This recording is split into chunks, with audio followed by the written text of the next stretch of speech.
Doctor صاحب، ہمارے سامنے ایک پوری تاریخ ہے عیسائی دنیا کی اور مغربی دنیا کی. وہاں پر جب جنگ چھڑ گئی مذہبی لوگوں کے درمیان، اور جو سائنس سے وابستہ تھے سائنسدان اور وہاں کا جدید تعلیم یافتہ طبقہ، تو ان دونوں نے الگ الگ راہ لے لی. اور یہ تاثر ہمارے ہاں بھی آ گیا کہ جب مغرب نے مذہبی تعلیم کو چھوڑ دیا، مذہب کو خیر باد کہا، تو اس کے بعد انہوں نے ترقی کی. اس کے کیا اسباب تھے یہ تو ایک واقعی بہت لمبا موضوع ہے، لیکن ہم دیکھ رہے ہیں کہ اسی تاریخ کو یہاں بھی دہرایا جا رہا ہے، اور یہاں بھی یہ ذہن سازی کی جا رہی ہے. بلکہ بہت حد تک ہم سمجھتے ہیں کہ اس میں لوگ کامیاب بھی ہوئے ہیں. وہ یہ سمجھتے ہیں کہ جب تک ہم مذہب کو اپنی زندگی سے نہیں نکالیں گے تب تک ہم ترقی نہیں کریں گے. کیا یہ اسی تاریخ کو دہرایا جا رہا ہے؟ اور ہم دیکھتے ہیں جس طرح وہاں ملحدین کی ایک بہت بڑی تعداد ہے، تو اسی طرح یہاں بھی ہماری اسلامی دنیا میں ملحدین کی ایک اچھی خاصی تعداد اس وقت تیار ہو رہی ہے. تو آپ کس نظر سے اس چیز کو دیکھتے ہیں؟ ویسٹ کی پرابلم الگ چیز ہے اور یہاں کی پرابلم الگ چیز ہے. اس کے پیچھے بھی نہ جاننے کی بات ہے. مجھے آپ معاف کریں، جیسے میں ابھی آپ کو علماء کے بارے میں کہہ رہا تھا، فضلاء کے بارے میں اسکول، کالج، یونیورسٹی سے نکلنے والے اسکالرس کے بارے میں بھی بتاؤں گا. اس بارے میں وہ بھی بے خبر ہی ہیں، وہ نہیں جانتے ہیں اصل چیز. ویسٹ میں جو سائنسی ترقی ہوئی، ٹیکنالوجی کی ترقی ہوئی، وہ مذہب کو چھوڑ کر ہی ہوئی. اور اس ترقی میں اسلام کا بہت بڑا کنٹریبیوشن ہے. عجیب سی بات ہو رہی ہے کہ ایک جگہ کے مذہب میں اگر کسی طرح کی لوگوں نے تبدیلی کر کے اس مذہب کو علم اور سائنس اور تحقیق اور ٹیکنالوجی کے خلاف کر دیا، اور ان لوگوں نے اس جبری طرح کے مذہب کو خیر باد کر کے سائنس کی راہ لی، ترقی کی راہ لی، مادی ترقی کی، تو اس کا مطلب نہیں ہے کہ یہ ہر مذہب کے ساتھ ایسی تاریخ ہوگی.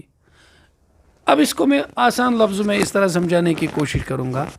ویسٹ میں جب لوگوں نے سوچنا شروع کیا، وہاں تاریک دور تھا، ڈارک ایجز تھا. اور وہ دور جب ویسٹ کا ڈارک ایجز کا دور تھا، وہ مسلمانوں کا روشن ترین دور تھا سائنس اور ٹیکنالوجی کی ترقی کے اعتبار سے. وہ تو تھا مسلمانوں کا گولڈن پیریڈ 15ویں صدی تک، اور ویسٹ کا تھا وہ ڈارک ایجز. میں نے کہیں اخبار میں پورا ایک سلسلہ وار مضامین لکھے صرف اسی ایک بات کو سمجھانے کے لیے. 11 والیومز میں 11 ایشوز میں وہ پورا چھپا. یہی ایک بات اس کے پیچھے تھی کہ ویسٹ کیوں مذہب سے بیزار ہوا.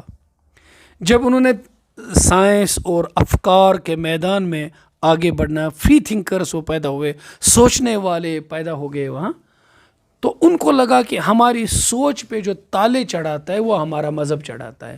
وہاں اصل میں کیا تھا، جو کرسچینٹی ہے، حضرت عیسیٰ علیہ السلام کی عیسائیت، اس میں بہت تبدیلیاں ہو گئی تھیں. اور اس میں چونکہ وہ محفوظ نہیں تھی قرآن مجید کی طرح، جب ٹیکسٹ محفوظ نہیں رہتا کہ بہت سارے لوگ اس میں مونوپلی کرتے ہیں، اس کو مونوپلائز کرتے ہیں، اور پھر مذہب ہائیجیک ہو جاتا ہے.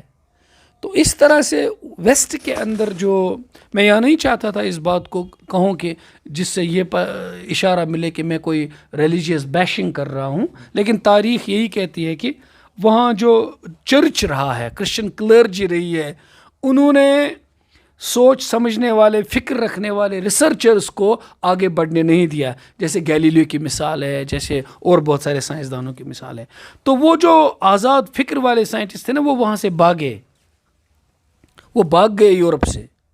وہ مسلمانوں کے ملکوں میں چلے گئے، خاص کر اندلس چلے گئے. انہوں نے جو تحقیق کی وہاں اور پڑھا، وہ قرآن مجید کا اثر تھا ان پر، کیونکہ قرآن مجید نے کائنات کی تسخیر کا ذریعہ جو تھا وہ کائنات کی تحقیق تھا. فرجع البصر هل ترى من فطور ثم ارجع البصر کرتین، یہ تحقیقی مزاج ہے. ثم ارجع البصر کرتین ينقلب اليك البصر خاسئا وهو حسير، یہ تحقیقی منہج ہے اصل میں. اللہ تعالیٰ ان فی خلق السماوات والارض واختلاف الليل والنهار لآیات لأولی الالباب الذين يتفکرون فی خلق السماوات والارض.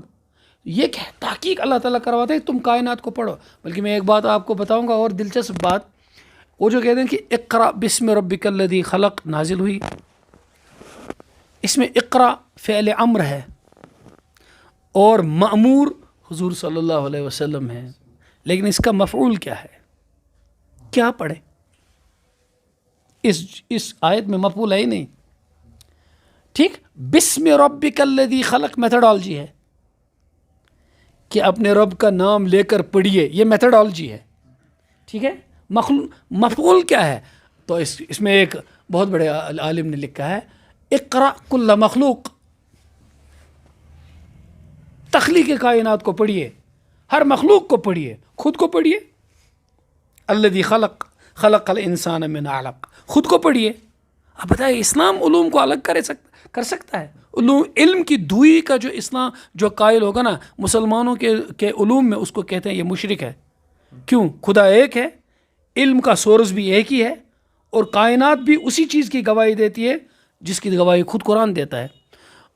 اوراد فتحیہ میں حضرت امیر کبیر رحمۃ اللہ علیہ نے فرمایا کہ یا من دلت علی وحدانیتہ آیاتہ وشہدت بربوبیتہ مصنوعاتہ, اے وہ خدا جس کی وحدانیت کی دلیل اس کا قرآن دے رہا ہے اور اس کی ربوبیت کی گواہی اس کی کائنات دے رہی ہے, تو اس میں کوئی تضاد ہو سکتا ہے؟ اسلام میں تو بالکل ایسا ہے نہیں. اسلام علم کی ثنویت کا جو قائل ہوگا اسے مشرک سمجھتا ہے. اسلام توحید جب کہتا ہے تو توحید کے یہ معنی علم بھی ایک اکائی ہے, اس کا سورس اللہ ہے. یہاں دنیاوی اور دینی علوم نہیں ہے. اسلام میں دنیاوی اور دینی علوم کا تصور نہیں ہے, علم اکائی ہے. ہاں علوم عالیہ اور علوم عالیہ کی تقسیم ہے جو وہی سے براہ راست علوم ہے, قرآن ہے, حدیث ہے, وہ تو بہرحال اوپر رہیں گے. باقی جتنے یہ دنیا کے سارے علوم ہیں معرفت خداوندی میں وہ معاون ہوں گے, اور قرآن و حدیث کی تشریحات میں وہ آگے جیسے قرآن کی تفسیر میں لا تنقضی عجائب, ان عجائبات کا جو ظہور ہوگا وہ اس کائنات میں ہی ہوگا. اس لیے ہمارے یہ الگ الگ چیزیں نہیں ہیں. لیکن مسلمانوں کے ہاں جو سائنسی ترقی میں ٹیکنالوجی میں زوال ہوا وہ مذہب سے دوری کی وجہ سے ہے, اور یورپ میں جو سائنس اور ٹیکنالوجی میں عروج ہوا وہ مذہب سے چھٹکارا پانے کی وجہ سے. یہ بالکل عکس ہے آپس میں, یہ بالکل آپس میں اپوزٹ ہے. وہ جتنا مذہب سے بھاگے سائنس ٹیکنالوجی میں ترقی کی, اور ہم جتنا مذہب کے قریب تھے سائنس ٹیکنالوجی میں آگے تھے. جب سے مذہب میں پیچھے ہو گئے ان علوم میں بھی ہم پیچھے ہو گئے. بالکل ایک دوسرے کے برعکس ہے یہ. جی ڈاکٹر صاحب, جو آپ فرما رہے تھے, آپ نے تذکرہ فرمایا کہ ویسٹ جو سائنسی علوم میں آگے بڑھا وہ مذہب کا انکار کر کے ہی بڑھا, اور ہمارے ہاں جو مسئلہ ہے وہ یہ ہے کہ جب سے ہم نے مذہب کو چھوڑا یا ہم مذہب سے دور ہو گئے تب سے ہم سائنسی علوم سے بھی دور ہو گئے. تو یہ آپ نے فرمایا. میں یہاں پر ایک جملہ عرض کرنا چاہتا ہوں, آپ اس پر بھی تھوڑی بہت روشنی ڈالیں کہ ہمارے ہاں آج ایک طبقہ ہے جو مسلسل ہمارے نوجوانوں کو, مسلم امہ کو مس لیڈ کر رہا ہے, مس گائیڈ کر رہا ہے, اور کچھ شکوک و شبہات پیدا کر رہا ہے. کچھ جملے بہت عام ہو گئے ہیں جو زبان زدِ عام ہے. ان میں ایک جملہ یہ بھی ہے کہ عام طور پر ہم سنتے ہیں مغرب نے ترقی کی, آپ ہمیں ابھی بھی وہی چیزیں بولتے ہو, پردہ ہے, دھاڑی ہے, وہ چیزیں ہیں, یہ چیزیں ہیں. تو یہاں پر میں چاہوں گا کہ آپ ان دو چیزوں کو الگ الگ کریں. یہ جو کہنے والا ہوتا ہے, ہمارا مخاطب ہوتا ہے, وہ کس طرح یہاں پر خلط مبحث کرتا ہے. وہ گویا کہ یہ تاثر دینے کی کوشش کر رہا ہے کہ ویسٹ کی ترقی کا راز یہی ہے کہ انہوں نے مذہب سے انکار کیا, تو آپ بھی ایسا ہی کریں, حالانکہ ایسا نہیں ہے. آپ اس پر کچھ روشنی ڈالیں.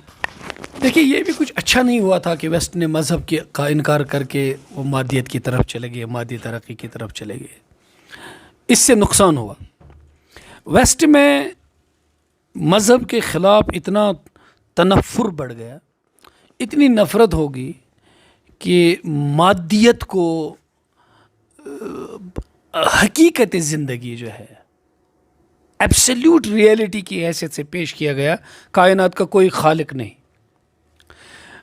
اس کو آگے بڑھا کر یہ کہا گیا کہ اقدار اور ویلیوز کچھ نہیں ہے, اور ایک نعرہ لگایا گیا نتھنگ از گڈ اور bad but thinking makes it so.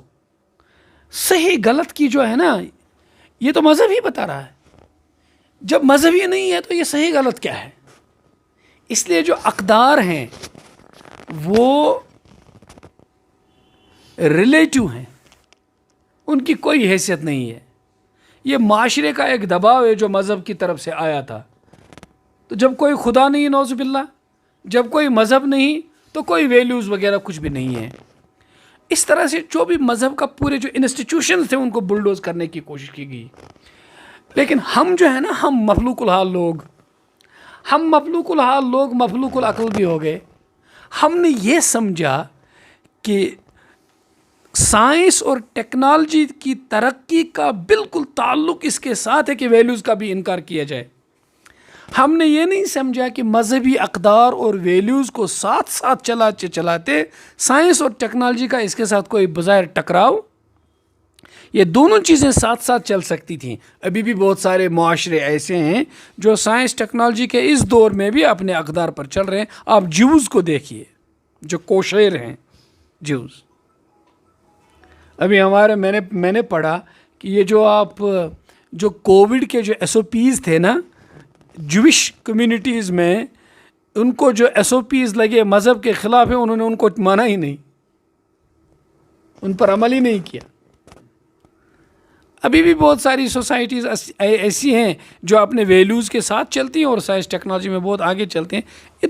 ہمیں خلط ملط کریں. ایک ہوتا ہے کہ ویسٹ سے کیا آیا، سائنس اور ٹیکنالوجی. ایک ہوتی ہے ویسٹرنائزیشن.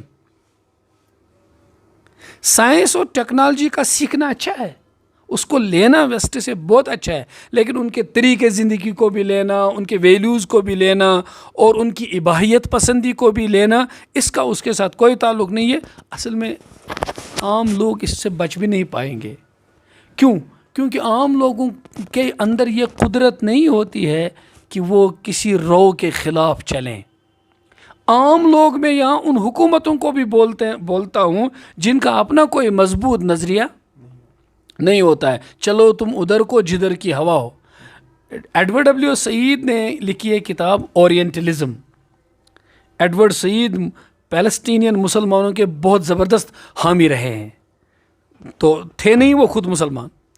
تو انہوں نے لکھا ہے کہ ویسٹ کا جو کلچر دنیا میں آیا اور ان کا یہ جو نیو ورلڈ آرڈر انہوں نے کنٹرائیو کیا، اس کی غرض یہ تھی کہ ساری دنیا کے اندر ویسٹرن کلچر کو عام کیا جائے، ساری دنیا ایک ہی کلچر میں رنگ دی جائے. لیکن ساری دنیا سکمب ہو گئی، ساری دنیا نے گھٹنے ٹیک دیے. لیکن چونکہ مسلمانوں کے پاس اپنا کلچر ہے، اپنی تہذیب ہے، اپنا تمدن ہے جسے وہ سنت کہتے ہیں، تو مسلمانوں نے گھٹنے نہیں ٹیکے اور وہ اپنے کلچر پر کھڑے رہے. اس لیے آج کی دنیا میں سب سے زیادہ ٹارگٹ بھی ویسٹ کی طرف سے مسلمانوں کو بنایا جا رہا ہے اور اس کے کلچر کو بدنام کیا جا رہا ہے. کیونکہ ساری دنیا تو ڈوب چکی ہے، ویسٹرنائز ہو چکی ہے. مسلمان مان نہیں رہا ہے، اور مسلمان کا کون نہیں مان رہا ہے؟ علماء کا طبقہ. اس لیے بدنام پہلے عالم کو کہو اور یہ کہو کہ تمہاری ترقی میں یہی رکاوٹ ہے اور تمہاری ترقی. اور آپ کو یہ بھی بتا دوں، اللہ تعالیٰ ہم سب کو معاف کریں، ہمارے ہاں ترقی کیا رہ گئی ہے؟ کیا ترقی ہے؟ کوٹ پتلون پہن لو ترقی ہو گئی. ہم تو اسی کو ترقی کہتے ہیں اور کچھ بھی نہیں ہے. کرنا ورنہ کچھ بھی نہیں ہے. آپ نے کپڑے بدلنے ہیں اور گھر کا طرز بدلنا ہے اور شادیوں اور غمیوں کا مزاج بدلنا ہے اور بعد میں انگریزی بولنی ہے. ہمارے ہاں تو ترقی بس اسی کو کہتے ہیں. ورنہ اقدار کو چھوڑ کر جو مادی ترقی کی جائے، اس کے بارے میں علامہ اقبال نے reconstruction of religious thought in Islam اس میں لکھا ہے، مجھے یاد آ رہا ہے.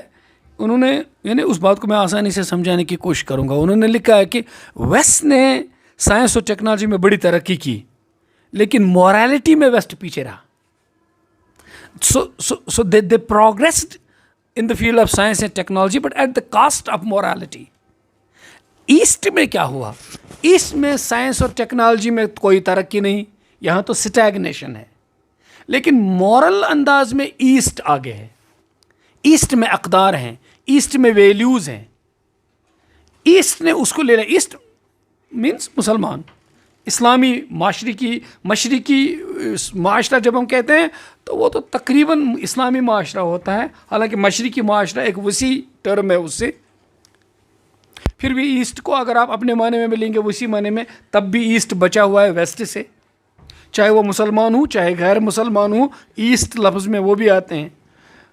تو پھر علامہ اقبال نے کہا کہ دیکھیے ویسٹ میں ڈائنامزم ہے سائنس اور ٹیکنالوجی میں، اور سٹیگنیشن ہے مورل ویلیوز میں، جبکہ ایسٹ میں ڈائنامزم ہے مورالٹی میں اور سٹیگنیشن ہے سائنس اور ٹیکنالوجی میں. تو علامہ اقبال پھر کہتے ہیں کہ میں پریفر کرتا ہوں ایسٹ کا سائنس اور ٹیکنالوجی میں جمود کا شکار ہونا، لیکن وہ اخلاق میں زندہ ہیں. یہ بہتر ہے اس کے بجائے کہ ویسٹ سائنس اور ٹیکنالوجی میں ترقی کرے لیکن اخلاق میں وہ مردہ ہو جائے. کیوں؟ اگر آپ سائنس اور ٹیکنالوجی اور مادیت میں ترقی بھی کریں لیکن انسانیت آپ کی مر جائے، یہ نقصان دہ ہے اس کے بجائے کہ اگر آپ کی انسانیت زندہ ہے اور آپ کے پاس مادی ترقی نہیں ہے تو ہم کہیں گے بحیثیت انسان کے آپ زندہ ہیں. بلا آپ بتائیے جس معاشرے میں ساری چیزیں مہیا ہوں لیکن انسان نہ رہے، وہ معاشرہ کہلائے گا؟ اور جس معاشرے میں زندگی کی سہولیتیں بہت کم ہوں لیکن انسان رہے، وہ معاشرہ زندہ ہے. تو معاشرہ انسانوں کا اخلاقی اقدار پر زندہ رہتا ہے، اور جو مادی ترقی ہے وہ آسائشیں ہیں. دیکھیں سائنس اور ٹیکنالوجی کی ترقی، یہ مائک ہے، یہ کیمرہ ہے، یہ بجلی کا بلب ہے، یہ ہیٹر ہے، یہ سائنس اور ٹیکنالوجی ہے. اور مورالٹی میں ہوں، میں انسان ہوں، مجھے آپ کے ساتھ کس طرح سے پیش آنا چاہیے. اگر میں ہی مر گیا تو یہ ٹیکنالوجی کس کام کی آئے گی؟ اور اگر میں بحیثیت انسان کے زندہ ہوں اور میرے پاس کچھ نہیں ہے، ٹھیک ہے میری زندگی بہت تکلیفوں سے گزرے گی لیکن انسان کا ہمدرد ہوگا، شرم و حیا ہوگی، ماں بہن بہو بیٹی کے درمیان امتیاز ہوگا. تو ہم نے کیا کہا کہ ہم نے کہا ترقی اس چیز کا نام ہے، پہلے اس اچھی چیز سے ہاتھ دھو بیٹھو پھر وہ چیزیں جمع کر لو. جنگلی جانوروں کو ساری ٹیکنالوجی دے دو، وہ انسان بن جائیں گے. جی ایک اور سوال ہم یہ پوچھنا چاہیں گے کہ ہم عام طور پر اپنے مسلمان نوجوانوں کا رویہ دیکھتے ہیں کہ معذرت خانہ لہجہ اختیار کیے ہوئے ہیں اور بہت زیادہ احساس کمتری کا شکار ہیں. اس کا نتیجہ پھر یہ نکلتا ہے انہوں نے جو اپنا سٹینڈارڈ رکھا ہے یا جو ان کی ویلیوز ہیں یا جو ان کا معیار ہے وہ کچھ اور ہے، اور پھر اسلام ہی کو اس معیار پر وہ لانا چاہتے ہیں جس سے بہت ساری مفاسد پیدا ہوتے ہیں. کبھی وہ تحریف کے شکار ہو جاتے ہیں، یا دوسرے لفظوں میں یہ عرض کروں کہ وہ سائنس اور سائنٹزم میں فرق نہیں کر پاتے. تو آپ کیسے یہ چیز سمجھائیں گے؟ دیکھیں ایک لفظ آپ نے بولا سائنٹزم، میں سادہ لفظوں میں بولوں گا. سائنٹزم اصل میں فلسفی ہے، سائنس ایک الگ چیز ہے، سائنٹزم ایک فلسفہ ہے. یہ ہے کہ ساری حقیقتوں کو، اس کائنات کے پیچھے ہے ہی نہیں کچھ، پہلے ساری نالج کو ایک ہی چیز سے جانا جا سکتا ہے، وہ ہے سائنٹیفک میتھڈ. اور جو سائنٹیفک میتھڈ ہے وہ ہے آپ کے پاس حواس ہیں، حواس خمسہ، دیکھنا، سننا، سونگھنا، چکھنا، محسوس کرنا. جو چیز حواس سے ثابت نہ ہو وہ چیز ہے ہی نہیں. اس لیے سائنسی میتھڈ سے جو چیز ثابت ہوگی وہ ہے، جسے آپ کہیں گے میں نہیں مانوں گا جب تک دیکھوں گا نہیں، میں نہیں مانتا جب تک سنتا نہیں، میں نہیں مانوں گا جب تک محسوس نہ کروں گا. تو یہ سائنٹزم ہے، اور یہ خود سائنس کے خلاف بھی ہے. یہ چیز خود سائنس کے خلاف بھی ہے. حقائق ایسے ہیں جو آدمی حواس خمسہ سے باہر بھی ہیں. ابھی سائنس بھی مانتا ہے کہ انٹویشن بھی ایک سورس آف نالج ہے، میٹا فزکس بھی ایک چیز ہے، ایک ریئلم ہے جہاں سے آپ کو نالج ملتی ہے کہ نہیں. لیکن اچھا پھر لاجیکل جو ڈائریکشنز ہوتی ہیں وہ بھی ایک نالج ہوتی ہے. تو سائنس بھی یہ مانتا ہے کہ ہر نالج کے پیچھے میٹیریل ایویڈنس کافی نہیں ہے، اور ہر چیز کے پیچھے میٹیریل ایویڈنس نہیں تھا. لاجک بھی ایک چیز ہے جو میٹیریل ایویڈنس ہے نہیں.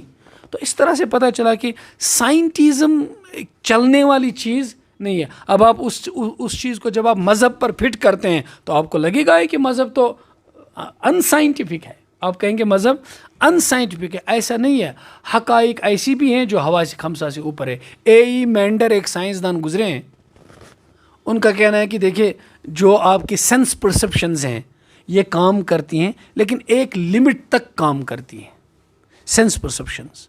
اور مثال دے دی ہے when a person consumes liquor what happens to his eyesight, it's there, it's intact.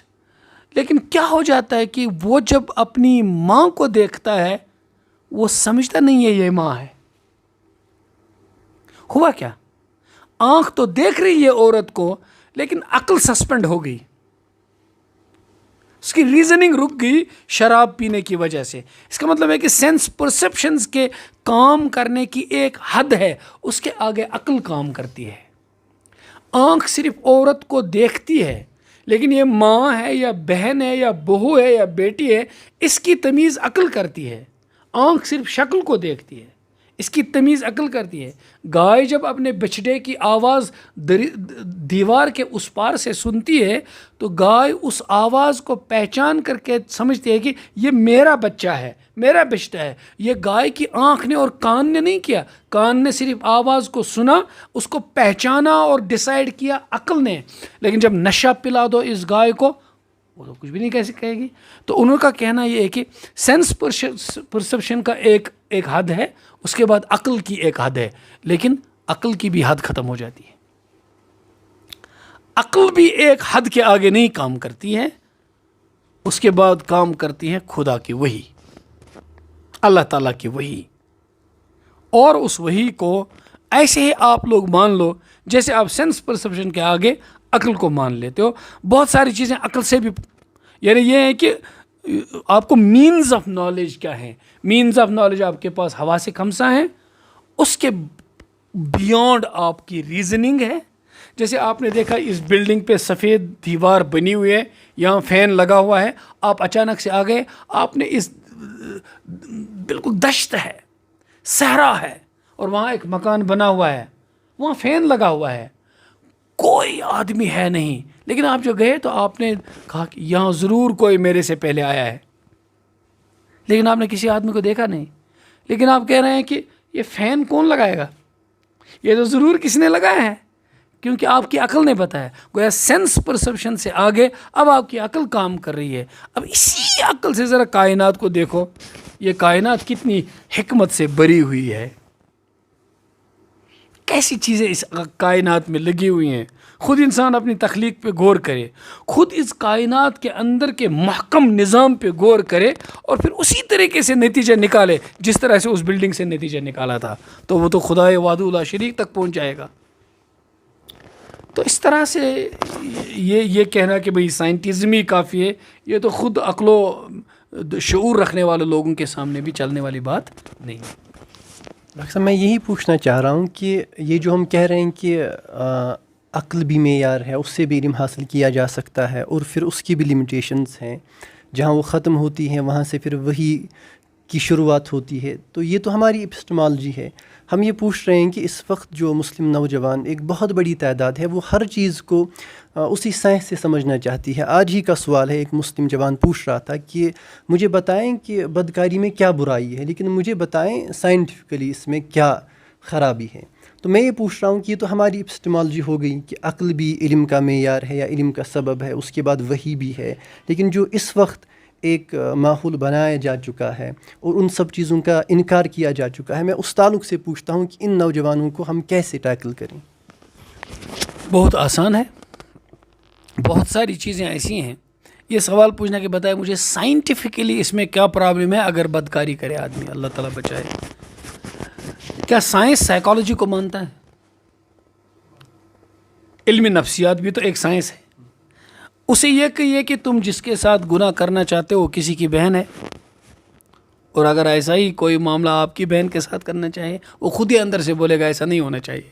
یہی اس میں برائی ہے کہ اس آدمی کی عزت نفس کا جو خون ہو رہا ہے, اگر اس کی ماں کی طرف کوئی برا ہاتھ ڈالے, اس کی عزت نفس کا جو خون ہو رہا ہے, اسی عزت نفس کے خون سے وہ سمجھے کہ دوسرے کی عزت نفس کا بھی خون ہو رہا ہے. بہت سارے ایتھیسٹس جو مذہب کا انکار کرتے ہیں، جب ہم ان سے سوال پوچھتے ہیں کہ آپ کے ہاں مورالٹی کا سورس کیا ہے، ہمارے ہاں مورالٹی کا سورس اللہ ہے.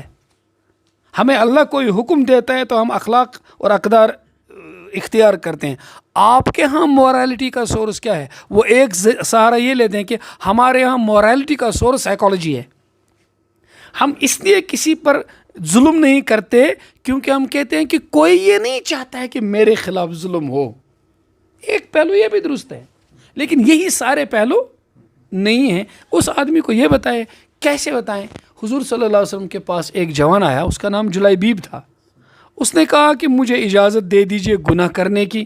صحابہ نے اس کو ٹوکا. حضور کے قریب آیا. حضور نے فرمایا اگر وہ جس کے ساتھ تم گناہ کرنے کی اجازت مانگتے ہو کسی کی پھوپھی تو ہوگی؟ اس نے کہا جی. کہا اگر تیرے بعد کوئی اور آیا تیری پھوپھی کے ساتھ گناہ کرنے کی اجازت مانگی؟ اس نے کہا نہیں نہیں نہیں نہیں. تو جب اس کو اس طرح سے سمجھایا گیا تو وہ سب نکل گیا. یہ جو کہتا ہے نا کہ مجھے سائنٹیفکلی سمجھائیے، وہ اصل میں میٹیریل ایویڈنس ڈھونڈ رہا ہے. اسے یہ بتائے، خود سائنس سے پوچھو کیا سائنس کے پاس بھی ہر چیز کے بارے میں میٹیریل ایویڈنس ہے. فار ایگزامپل زمین سورج سے کتنا دور ہے سائنس بتاتا ہے، اس کا میٹیریل ایویڈنس کیا ہے؟ آج تک کس نے انچ ٹیپ ہاتھ میں رکھ کر کے اس کو میجر کیا ہے؟ اس کے پیچھے لاجک ہے، کوئی میٹیریل ایویڈنس نہیں ہے. یہ ڈاکٹر صاحب میرے خیال میں گفتگو بہت طویل ہو گئی. اگر ہمارے حاضرین میں سے کوئی سوال پوچھنا چاہتا ہو تو وہ ہم تک سوال پہنچا سکتا ہے. تو میں آخری سوال یہ آپ سے پوچھوں گا کہ ہم اسلامی روح اپنے میں کیسے داخل کریں؟ آپ کی آخری نصیحت اس تعلق سے کیا ہوگی؟ میرے خیال میں چونکہ یہ سوال زیادہ وسیع ہے، اسلامی روح کیسے ہم آپس میں اپنے اندر پیدا کریں. دیکھیے اس کا ابھی اس مجلس میں ایک جواب بولوں گا اور آسان بولوں گا. اسلامی روح اپنے اندر بیدار کرنے کے لیے اس صحبت میں بیٹھیے جو اسلامی روح رکھتی ہو، کیونکہ چیزوں پر چیزوں سے اثر پڑتا ہے. آپ اپنے دوست بدل دیجئے، آپ اپنی مجلسیں بدل دیجئے تو آپ کو ان مجلسوں کا اثر پڑے گا، کیونکہ صحبت کا بڑا اثر پڑتا ہے. صحبت صالح ترا صالح کنت. اس وقت اس مجلس میں اس سوال کے جواب کے لیے میں شاید اسی ایک پہلو کو چھیڑوں گا، ورنہ اس کے کئی پہلو ہیں کہ ہمارے نوجوان نیک لوگوں کی صحبت میں بیٹھیں، علماء کے ساتھ رابطہ رکھیں، اور اس کی غیر موجودگی میں صالح کتابوں کا مطالعہ کریں، اولیاء اللہ کی زندگیوں کا مطالعہ کریں، اس کو پڑھیں.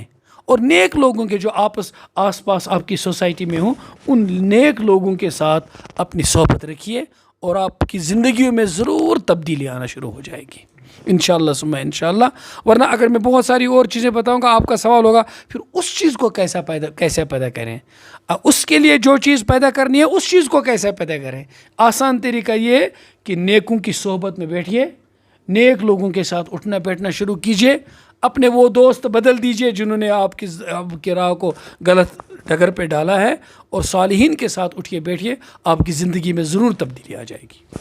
جزاک اللہ. جی ہم ڈاکٹر صاحب کے بہت ہی ممنون و مشکور ہیں، اور آپ سب حاضرین کے بھی کہ آپ یہاں تشریف لائیں. ہم آپ سب حاضرین سے بھی اور اپنے ناظرین سے بھی یہ عرض کرنا چاہیں گے کہ ہم اپنے اسلام پر فخر کریں. اللہ نے ہمیں ایمان جیسی عظیم نعمت سے نوازا ہے. ایمان کے تعلق سے ہمارے دل میں کوئی بھی شک پیدا ہو جائے یا کوئی بھی وسوسہ پیدا ہو جائے تو ہمیں چاہیے کہ جو اہل لوگ ہیں ان کے پاس ہم جائیں، اپنا سوال رکھیں ان کے سامنے، تو انشاءاللہ تعالی ہمیں وہاں سے تشفی بخش جواب مل جائے گا. اگر آپ میں سے کوئی ہم تو کوئی سوال پہنچانا چاہتا ہو تو آپ کمنٹ باکس میں اپنا سوال رکھیں، ہم انشاءاللہ تعالی ان تمام سوالات کو ایڈریس کرنے کی کوشش کریں گے. ایک بات مجھ سے رہ گئی، اگر آپ اجازت دیں گے. جی بالکل آپ فرمائیں. وہ یہ کہ دیکھیے جب تک آپ اسلام کو کتابوں سے پڑھیں گے، پہاڑوں کے برابر کتابیں پڑھ لیجئے، کوئی نہ کوئی شک آپ کو پکڑ لے گا.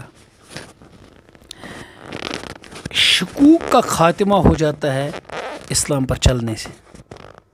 جب آپ چلتے ہیں تو چلتے چلتے دیکھتے ہیں جس منزل پہ آپ چلے نہیں اس منزل کے بیچ میں کیا کیا چیزیں آ رہی ہیں آپ ان سے واقف نہیں ہوتے ہیں. دیکھیں میں آپ کو بتا دوں گا،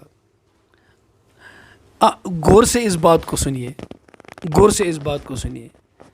اگر آپ کسی آدمی کو کشمیر کا چلے کلان سمجھانے کی کوشش کریں گے جو گرم علاقے میں رہتا ہو, آپ کچھ بھی اس کو سمجھائیے وہ نہیں سمجھے گا. اسے کچھ نہ سمجھائیے چلے کلان میں یہاں لائیے, وہ خود بخود سمجھے گا, وہ خود سمجھے گا. آپ اس آدمی کو جو اندھا ماں سے پیدا ہوا ہے, بورن بلائنڈ, اسے بتائیے گرین کلر کیسا ہوتا ہے, کیجیے explain. You can't explain any colour to a born blind. بتا سکتے ہیں اس کو؟ اس نے دیکھا ہی نہیں ہے نا کبھی گرین. اس کو اب کوالٹیز بتائیے گرین کی, تب بھی گرین اس کے تصور میں. لیکن اگر اس کی آنکھ کھل گئی, اسے گرین دکھائیے, وہ کہے گا آج تک جتنا آپ نے مجھے سنایا وہ کچھ بھی نہیں ہے, میں نے جو دیکھا یہی ہے. آپ اسلام کے بارے میں ہزاروں کتابیں پڑھیے, ایک نہ ایک شک سیرت میں بھی پکڑ لے گا, تاریخ میں بھی پکڑ لے گا, قرآن میں بھی پکڑ لے گا, کوئی نہ کوئی شک آپ کو پکڑ لے گا. اور آپ اس پر عمل کرنا شروع کر دیجئے, اللہ تعالیٰ کی طرف سے روشنی دل میں اترتی جائے گی, شکوک خود بخود دور ہو جائیں گے. اندھیرے میں شکوک آتے ہیں, روشنی میں سارے شکوک دور ہو جاتے ہیں. روشنی اسلام پہ عمل کرنے سے آتی ہے, صرف کتابیں پڑھنے سے نہیں آتی ہے. کتابیں پڑھنے سے اسلام یہاں رہتا ہے, عمل کرنے سے اسلام یہاں آتا ہے, اور یہی ایمان کی جگہ ہے. وَلَمَّا يَدْخُلِ الْإِيمَانُ فِي قُلُوبِكُمْ, اسی آیت میں ہے. جی بہت بہت شکریہ. وآخر دعوانا ان الحمد للہ رب العالمین. ڈاکٹر صاحب یس مو سوال اخ پرسمت مگر مے سمجھ مناسب کہیں جی تھا سوال صحیح ہے ان کا, لیکن